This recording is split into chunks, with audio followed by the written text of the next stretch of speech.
బీసీల సత్తా స్థానిక ఎన్నికల్లో చూపించాలి. ఐక్యమత్యం ఉంటే ఏదైనా సాధ్యం. భవిష్యత్తులో బీసీలదే పైచేయి కావాలి. బీసీ సమాజ్ ఉమ్మడి జిల్లా అధ్యక్షుడు ఎం. శ్రీనివాస్ సాగర్ అన్నారు.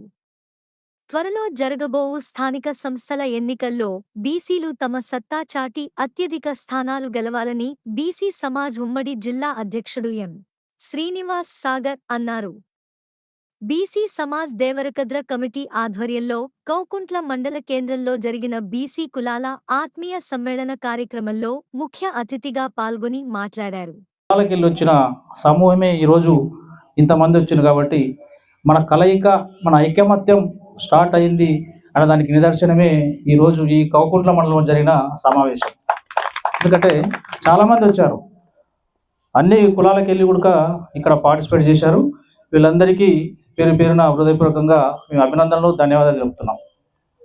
ముఖ్యంగా ఈరోజు రాష్ట్ర వ్యాప్తంగా బీసీ భావజాల వ్యాప్తి బలంగా వ్యాప్తి చెందుతున్న ఈ సందర్భంలో మనందరం చైతన్యంతో మన ఓటు మనకే వేసుకుందాం అనే ఒక ఏకైక నినాదంతో రేపు జరగబో స్థానిక సంస్థల ఎన్నికల్లో మనందరం బలంగా ప్రయత్నం చేస్తే గెలుపు మనదే.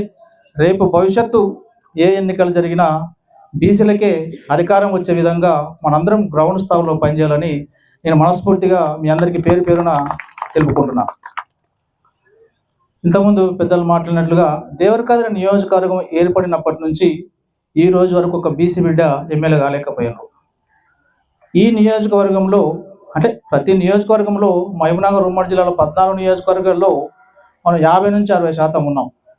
అయినా ఎక్కడ కూడా మన వాదాన్ని కానీ మన ఐకమత్యంతో ఎక్కడ కూడా పోటీలో గట్టిగా నిలబడే స్థాయికి వచ్చిన తరుణంలోనే సర్వేల పేరుతో, గెలుపు గుర్రాల పేరుతో రకరకాల డ్రామాలు ప్లే చేసి పార్టీ అధినాయకత్వాలు సీట్లు బీసీలకు ఇవ్వకుండా అగ్రవర్ణాలకు ఇవ్వడం జరుగుతుంది.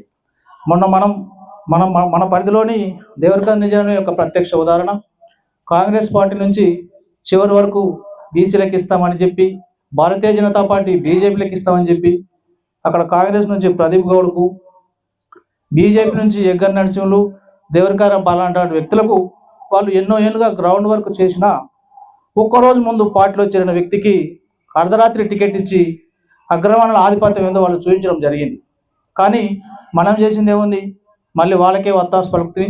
పొద్దుగా లేచి ఇక్కడ నుంచి అక్కడ నుంచి ఇక్కడ తిరుగుతుంది, మళ్ళీ ఓట్లు వేసి మళ్ళీ అగ్రవర్ణ బిడ్డనే మళ్ళీ గెలిపించి ఎమ్మెల్యే కూర్చోబెట్టినాం. అన్నట్లు ఇంతకుముందు మనం జిల్లా వ్యాప్తంగా కానీ నియోజకవర్గం వ్యాప్తంగా కానీ ఎక్కడ జనరల్ స్థానం ఉన్నా అక్కడ ఖచ్చితంగా బీసీ బిడ్డనే నిలబెట్టాలి. ఆ బీసీ బిడ్డనే మనం గెలిపించుకోవాలి. ఇది ఈసారి ప్రధాన ఏజెండాగా తీసుకొని ముందుకు వెళ్ళాలని బీసీ సమాజ్ బలంగా కోరుకుంటుంది. ఇంకొకటి, ఈ ప్రభుత్వాలు బీసీ బిడ్డలను ఎంత ఇబ్బంది పెడుతున్నారనేది మనం చాలా ఉదాహరణలుగా చూసుకోవచ్చు. మొన్న ఈడబ్ల్యూఎస్ పేరుతో మీరందరూ చాలా గమనించాలి. ఎందుకంటే మన పిల్లలు మనం ఇక్కడ కష్టపడి కూడినాలు చేసి లక్షల అప్పులు చేసి చదివించుకుంటూ ఈరోజు కోచింగ్ల పేరుతో మన పిల్లలు ఎంత ఇబ్బంది పడుతున్నారో వల్ల మనం చూస్తున్నాం.